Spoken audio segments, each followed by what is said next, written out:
Eh bien bonjour à toutes et à tous, ici The Marvelman. Aujourd'hui on se retrouve pour ce 152e récap de Marvel News. Donc je fais récap toutes les news Marvel qu'on a eu dans la semaine, c'est parti. On commence par Daredevil Born Again, on a eu beaucoup de choses. Déjà plusieurs photos, une de Matt dans l'épisode 2 de ce qu'on sait, et quelques autres que vous allez voir ensuite, avec Fisk, Daredevil dans le repère de Muse. Une des seules d'ailleurs on peut le voir en costume, c'est un peu inquiétant ça. Et une avec Karen, une nouvelle photo, ça fait plaisir. Une photo que je soupçonne être à la fin de la série d'ailleurs. Mais bref, on a eu pas mal d'informations sur la série, avec les acteurs et showrunners.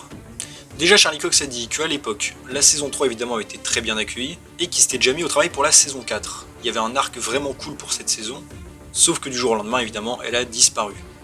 Évidemment, bon, ensuite on connaît l'histoire, ils ont été rappelés pour revenir, Charlie Cox pensait pas que ce serait possible, mais Vincent D'Onofrio lui pensait que oui.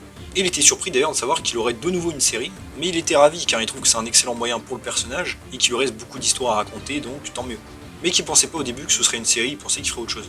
Un autre truc assez intéressant, c'est que du coup, évidemment, il spécifie que Daredevil Born Again ne sera pas une nouvelle version des plans originaux de la saison 4, car le temps a passé, tout ça, voilà. Mais ce qui est intéressant, c'est qu'on nous révèle que la saison 4, parmi les plans originaux, tournait davantage autour du lien de la série avec les Defenders, et qui pour les autres, pour l'instant, ne sont pas revenus. Et ça, je trouve ça assez intéressant, ça veut dire que la saison 4 de Daredevil aurait mis vraiment un point sur les Defenders. Donc bon, encore plus, je regrette encore plus la saison 4, mais bon, admettons.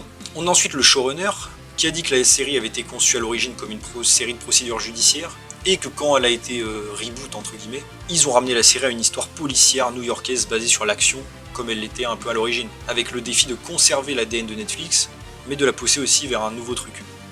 Charlie Cox a aussi dit d'ailleurs qu'il n'a pas arrêté de répéter aux équipes qu'il fallait garder un ton mature et sombre pour la série, et qu'elle a eu un succès tel parce qu'elle a séduit un public assez spécifique, et que c'était une des rares séries de super-héros à être aussi sombre et sinistre. Et que si en gros il perdait ça, il perdait l'identité de la série.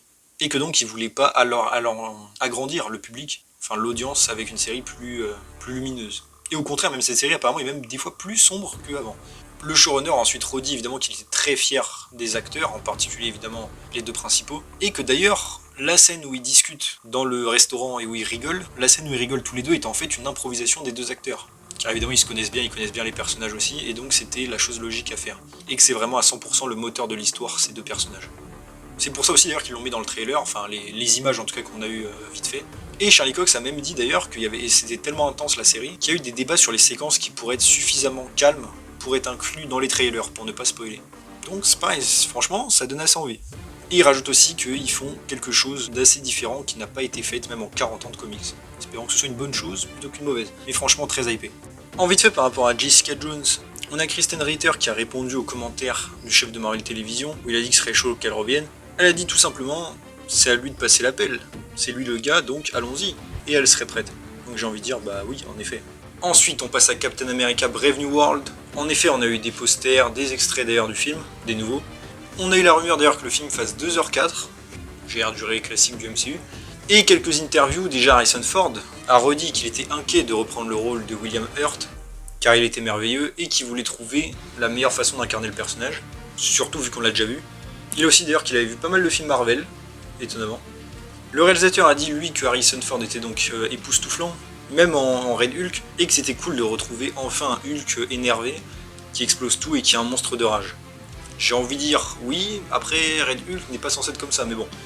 On a l'acteur du leader aussi qui redit encore une fois que c'est lui qui a demandé à faire en pratique les effets pour sa tête et qui voulait vraiment sentir le poids de la déformation. Pareil, évidemment j'espère que le résultat sera à la hauteur, mais dans le peu d'images qu'on voit vu de loin, sa tête n'a pas l'air très déformée, mais bon. Et on a un producteur aussi qui dit d'ailleurs que Sam Wilson a encore beaucoup de choses à raconter, en toute logique, et vu le retour de Steve Rogers, je me demande, mais bon on en reparle après. Et enfin quelques trucs intéressants par rapport au film. Déjà selon un sondage de à peu près 9000 personnes, ce serait le film le plus attendu de l'année. Bon c'est aux États-Unis mais quand même. Et aussi, j'allais dire un peu en anecdote, on a la femme du réalisateur du film Captain America des années 90 qui a parlé de la director's cut du film qui existe et qui a été montrée apparemment dans un live.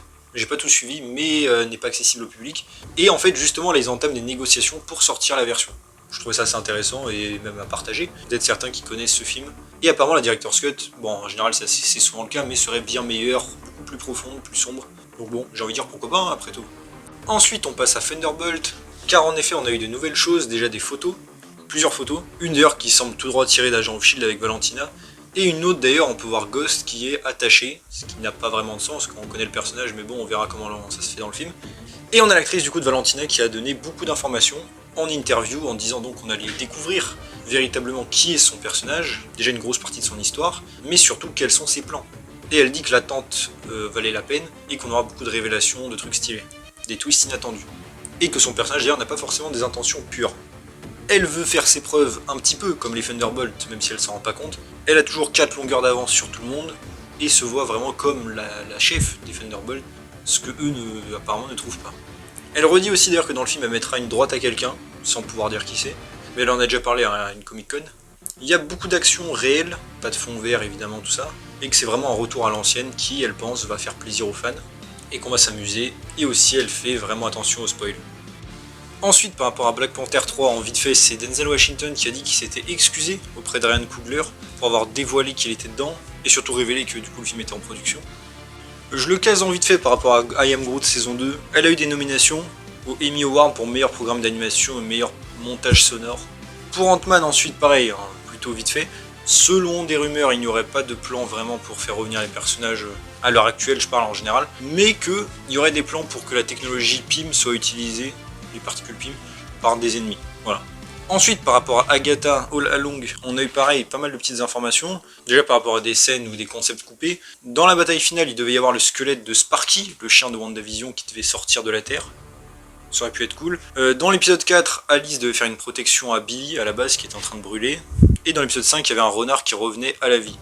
Ensuite, l'actrice Catherine Hahn, elle dit que tout le monde serait ravi a priori de revenir, peu importe le projet, mais qu'elle a beaucoup aimé et que c'était vraiment un truc cool pour elle. Elle dit pareil que pour une saison 2, elle serait ravie et que tout le casting aussi, mais qu'elle est quand même satisfaite de la manière dont son histoire s'est terminée.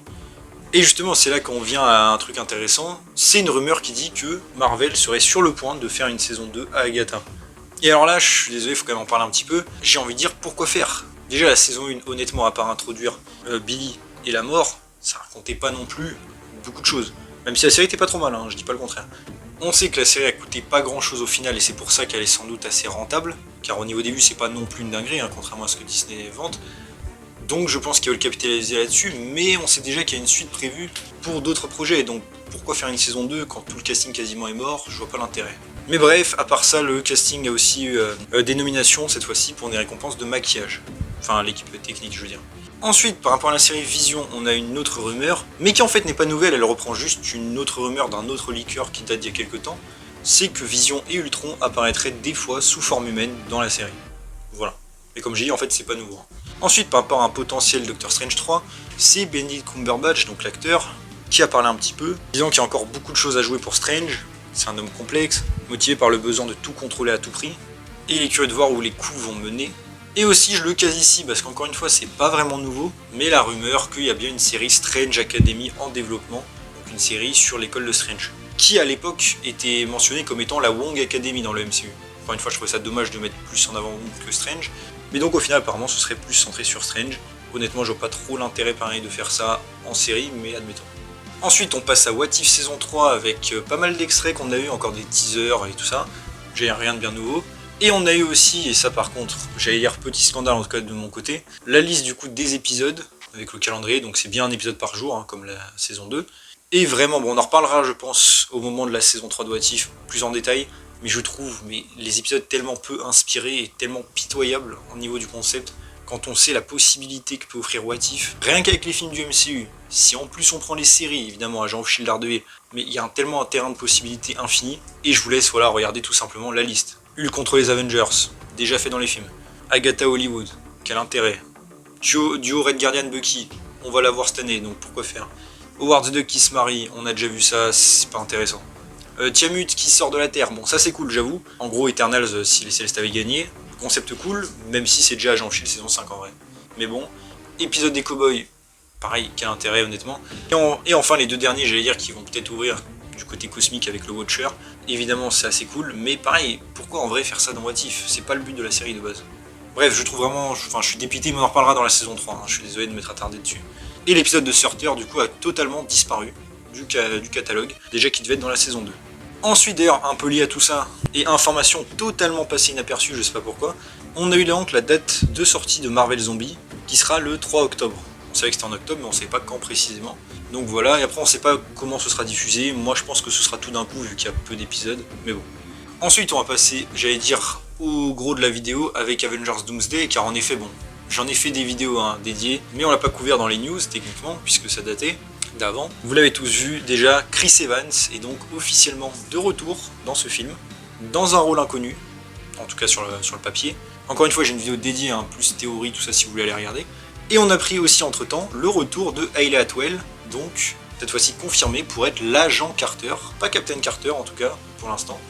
Et donc, ma théorie que c'était le Steve Rogers de Endgame, qui a voyagé dans le temps, qui reviendrait, semble se confirmer, tout simplement parce qu'on a eu une confirmation officielle qu'en 2021, Marvel prévoyait, et il y avait déjà eu des rumeurs de ça, de faire un film sur Steve Rogers et Peggy Carter, donc ceux qu'on a vus là dans Endgame, avec Steve Rogers qui serait nomade, et que du coup cette idée évidemment est abandonnée puisqu'ils n'avaient pas d'histoire à raconter, mais que ce serait donc réutilisé dans ce film.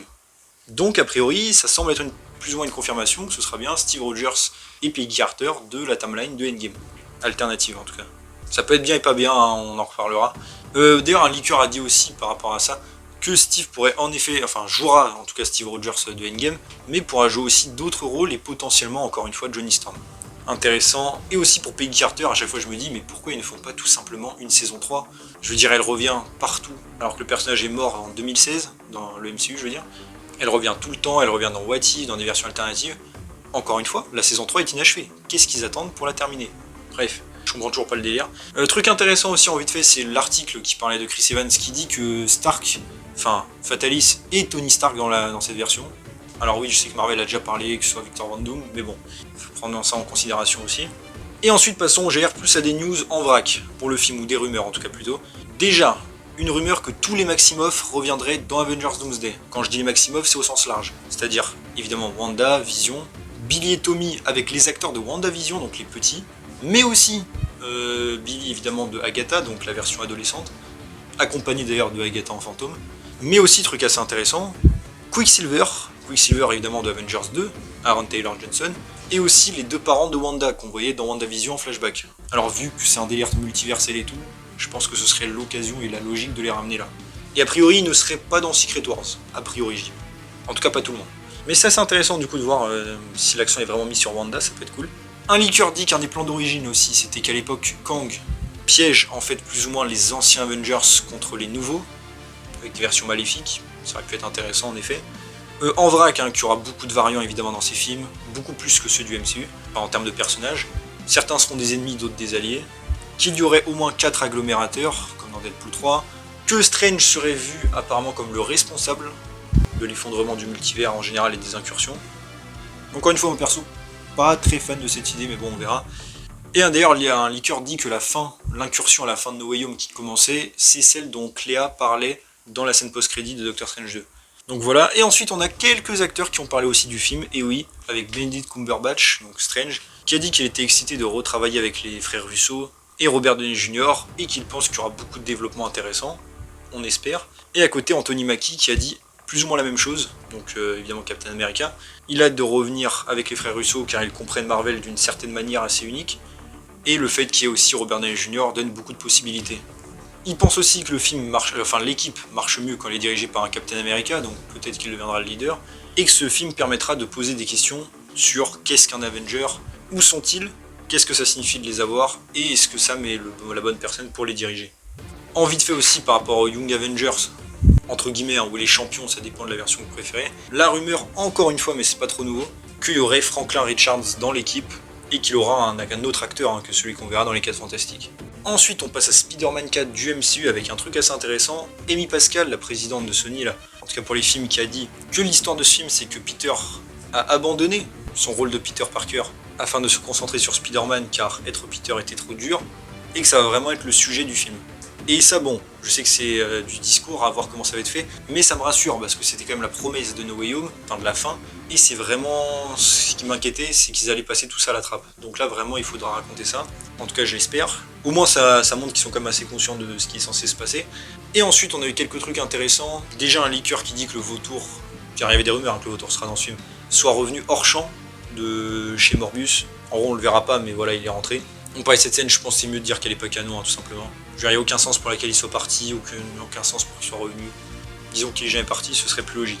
Et aussi Willem Dafoe, donc le bouffon vert, À propos de s'il a survécu et s'il reviendrait un jour, il a dit qu'il pourrait revenir, qu'on verra, et après il a un peu esquivé la question et a commencé à dire qu'il aimait beaucoup le rôle, qu'il s'est beaucoup amusé, tout ça, donc bon, on sait jamais. En vite fait pour Beyond the Spider-Verse ensuite, on a le doubleur du Miles Morales alternatif qui a dit qu'il n'avait pas commencé à enregistrer de dialogue, ça on s'en doutait, et aussi que Sony ne prévoit pas de sortir le film en 2025, puisqu'ils vont prendre leur temps. Pareil, ça on le savait un peu déjà. Ensuite, par rapport à Kraven, on a eu pas mal de choses aussi. Déjà, une des actrices du film dit qu'il mérite sa confrontation avec Spider-Man, et qu'il faudrait le faire puisque c'est ce que les gens veulent voir. En soi, je suis plutôt d'accord sur le principe. L'acteur de Kraven, lui, a dit qu'il aimerait bien faire les Sinister Six, que ses enfants ont adoré WandaVision, et que d'ailleurs, il se demande pourquoi Wanda ne l'a pas ressuscité, car je rappelle, il jouait Quicksilver dans le MCU. C'est vrai que c'est assez intéressant. D'ailleurs, par rapport à un retour, il a dit qu'il est possible qu'il y ait eu des discussions, sans en dire plus. Donc voilà. Ça coïnciderait d'ailleurs avec la rumeur là que j'ai vue. Mais bref, si on se concentre plus sur Kraven, donc le film est sorti quasiment partout dans le monde. Il a des retours évidemment assez négatifs. Apparemment les acteurs sont bien, l'action est bien, le reste ne va pas, pour résumer. Ça a fait 11 millions du coup aux USA pour son ouverture, et 26 dans le monde, donc c'est moins que Madame Web. Après je vois tout le monde se réjouir de l'échec et montrer que c'est nul. Rappelons que c'est un film rated quand même, hein. Mais bon. Selon Sony, le budget du film est monté à 90 millions à cause des grèves et des reports. Certains d'ailleurs disent que pareil le budget sera en fait à 110 millions. Sauf qu'au final, on apprend plus tard que Sony en fait a co-financé le film, seulement à 50%, donc au final, ils vont pas perdre d'argent dans ce film a priori en tout cas. En tout cas pas autant que prévu. Donc l'échec au final, pas si énorme que ça, enfin pas ce que les médias semblent faire croire. Et d'ailleurs restons dans la lignée pour parler du Sony Spider-Man Universe en général au global, car on a eu pas mal d'informations aussi. Alors j'ai vu pareil pas mal des informations sur ça, apparemment l'univers serait terminé selon les gros titres j'allais dire. En fait non, absolument pas. Sony se concentre sur Spider-Man 4, les films animés et la série Spider-Man Noir pour l'instant, ce qui veut dire qu'après l'univers pourra très bien continuer s'ils le veulent. Et d'ailleurs, n'oublions pas qu'ils ont quand même gagné pas mal d'argent avec cette franchise, hein, malgré tout. On a appris aussi qu'apparemment Sony était plutôt aveuglé par le succès de Venom pour faire des films Spider-Man sans Spider-Man, ça leur a donné la confiance. On a appris aussi qu'apparemment, selon leur accord, Sony pouvait quand même utiliser Spider-Man s'ils le voulaient, dans leur univers, mais apparemment ils pensaient que le film, enfin les gens n'accepteraient pas un film où Spider-Man apparaîtrait hors MCU. Ça a aussi joué apparemment sur Morbius, qui avait donc le vautour, et le film devait sortir en 2019, hein, bien avant tout No Way Home et tout ça, et le multivers. Mais ensuite, quand ils ont bien spécifié, entre guillemets, que Venom et tout ça ne faisaient pas partie du MCU, alors qu'ils ont essayé un petit peu à l'origine, ça a obligé, entre guillemets, d'utiliser le multivers pour faire venir le vautour. Et apparemment, ils auraient aussi pu utiliser un autre acteur, et Kevin Feige leur a demandé apparemment de ne pas le faire, enfin de pas faire de Spider-Man ça, au cas où il y aurait des crossovers plus tard avec le MCU. Et alors donc, je vois plein de gens dire évidemment que Sony sont des débiles et qu'ils auraient dû utiliser un Spider-Man. Alors, oui et non, parce que soyons honnêtes entre nous, ils ont poussé pour que Venom Morbius fasse partie du MCU, on le sait. Tom Holland d'ailleurs de rumeur a même tourné un caméo dans Venom 1. Et c'est Marvel et Marvel Studios qui ont empêché à tout prix ces connexions. Pour le meilleur et pour le pire sans doute, mais soyons sérieux, Sony n'avait aucune chance entre guillemets de faire un truc crédible. Utiliser un autre Spider-Man comme Andrew Garfield ou Tobey Maguire? Oui, peut-être. Et encore, l'univers était bien trop différent, il y avait déjà des contradictions, ça ne pouvait pas être le même univers déjà de base. Utiliser un variant de Spider-Man, encore une fois, ça aurait juste rendu les gens confus, pour rien, et aurait eu du mal à comprendre qu'est-ce qui se passe. Surtout même avant tous les délires multiversels. Donc en vrai, j'allais dire, Sony évidemment fait des films pourris, ça c'est clair, mais soyons honnêtes, le cas de Spider-Man c'était pas totalement de leur faute, et ils avaient aucune chance, je trouve, de s'en sortir de manière convenable. Et ensuite, donc continuons l'histoire là, qui n'est pas terminée. Alors, selon des rumeurs, ça c'est pas sûr, Sony aurait coupé des pages du script de Madame Web, en particulier pour l'acte 2 et 3, ce qui fait qu'il y a eu des problèmes, surtout par rapport au rythme et de cohérence. De ce que comprend Deadline, ça veut dire que c'est pas sûr, hein. Sony mesurerait les deux derniers builds, là, Madame Web et Kraven, il les prendrait au sérieux et envisagerait un reset de l'univers. Reset, ça veut tout dire. Ça peut dire reboot, ça peut dire ne rien faire aussi, ça peut dire arrêter la machine. Juste arrêter, quoi. Réinitialisation. Donc voilà, je vois plein de gens dire oui, Sony veut reboot l'univers. Non, c'est pas ce qui a été dit. Deadline comprend que Sony veut faire un reset. Voilà, ce n'est pas officiel. Et enfin, on a un leaker, pareil, mais ça je doute quand même, qui dit que Sony envisagerait sérieusement de revendre les droits à Marvel. Encore une fois, je pense qu'ils n'auraient pas d'intérêt à faire ça, surtout vu l'argent qu'ils engrangent avec tous ces films. Et il me semble avant le merchandising, même si maintenant ça va être Disney. Enfin bref, ils n'auraient pas d'intérêt à faire ça, à part pour une énorme somme d'argent. Je pense pas que Disney paierait pour ça. Mais bon, on verra de toute manière. Ensuite, on passe aux 4 Fantastiques. On a eu une vidéo en effet de Pedro Pascal d'ailleurs dans sa caravane avec le look, assez intéressant. Et selon le même sondage dont j'ai parlé pour Captain America, donc 9000 personnes aux USA, ce film serait le 5e plus attendu de l'année, et Pedro Pascal en Reed Richards serait la seconde performance la plus attendue Alors pareil, je trouve ça un peu surprenant, mais ok, admettons. En tout cas, il y a de l'engouement pour le film. Par rapport à Deadpool 4 ensuite, et oui. Bon, déjà, on a une vidéo de Ryan Reynolds pour Noël avec Kidpool. Et d'ailleurs, Linda Carter, Wonder Woman. C'est intéressant. Mais c'est juste pour une association, hein. Du coup, c'était bien ça le truc qui tournait apparemment pour Noël. Et par rapport à vraiment un quatrième film, donc Ryan a dit que le personnage de Deadpool fonctionnait mieux quand il est dos au mur, quand on lui a tout enlevé, et que maintenant il peut plus trop faire ça parce que ce serait assez redondant. Mais que en gros le personnage peut toujours avoir un arc intéressant et tout ça, donc ne jamais dire jamais. Après, d'ailleurs, je suis assez d'accord avec lui, hein. C'est vrai que déjà Deadpool 2, je trouve que ça commence un peu à ramer et à raconter la... Enfin, ça galérait, je trouve, à raconter quelque chose de nouveau pour le perso, donc je suis pas totalement en désaccord avec lui. Il ne pense pas d'ailleurs que Deadpool deviendra un Avenger ou un X-Men à l'avenir, en tout cas son Deadpool, car il dit que si ça arrivait, ce serait un peu la fin de son personnage. Pareil, c'est vrai que c'est un peu logique. Et aussi, on a eu le film qui a été nominé, Deadpool 3, au Critics' Choice Award de la meilleure comédie. Ensuite, par rapport aux X-Men du MCU en général, hein, je casse comme ça, c'est l'acteur de Cyclope jeune de la Fox qui a dit qu'il pense qu'il y a toujours plus d'histoires à raconter avec son personnage, en gros les versions Fox, et que la question est de savoir si le public le veut. Bon, malheureusement pour lui, je pense pas que le public en majorité le veut. Je veux dire, les anciens X-Men de la Fox ou les futurs du MCU, oui. La version jeune, je pense pas. Après, perso, moi toujours chaud pour avoir la vraie version de X-Men Dark Phoenix par exemple. Mais bon. Et enfin, je l'ai gardé pour la fin, dernière news, mais pas des moindres non plus. Par rapport à la série Nova, on a un leaker qui dit tout simplement que Annihilus serait le méchant de la série. Annihilus, qui n'est donc pas un personnage, j'allais dire, banal, qui aurait presque pu avoir une saga à lui tout seul, sera donc l'antagoniste de Nova. Alors certains vont dire pourquoi, comment. Il faut rappeler que Nova a été une des plus emblématiques histoires de Nova, c'est contre Annihilus, donc en vrai c'est assez cool. Après, je reconnais que moi perso j'ai deux problèmes avec ça. Déjà, le sacrifier entre guillemets dans une série Disney+, déjà j'ai un peu du mal à voir comment ils vont le faire. Surtout si c'est comme les séries Disney+, à l'ancienne où il sera teasé tout au long de la série et apparaîtra que dans l'épisode 6 pour mourir. Et surtout, pourquoi ne pas le garder pour un film 4 Fantastiques? À la base, c'est quand même un méchant des 4 Fantastiques. Et surtout, encore une fois, les 4 Fantastiques, là, ils se tirent un peu une balle dans le pied. Car ils vont sacrifier plein de méchants au début du film, de ce qu'on sait, des méchants anecdotiques, mais quand même. Galactus, Surfeur d'Argent, pareil, utilisé pour le premier film. Fatalis, ce sera même pas un de leurs méchants, c'est un méchant des Avengers. Franchement, il reste plus grand chose après. Hein. Donc bon, ça m'inquiète un petit peu, j'allais dire. Mais on verra. Et après, c'est vrai que Nova, j'allais dire, et Annihilus, c'est sans doute la meilleure histoire, donc pourquoi pas. Mais un petit peu inquiet. Et voilà, c'est déjà tout pour ce 152e récap de Marvel News. J'espère que ça vous a plu. Si c'est le cas, n'hésitez pas à vous abonner, liker, commenter, partager, activer la cloche, à me suivre sur mes réseaux sociaux et mon Discord en description. Et on se retrouve bientôt pour une nouvelle vidéo. Salut tout le monde.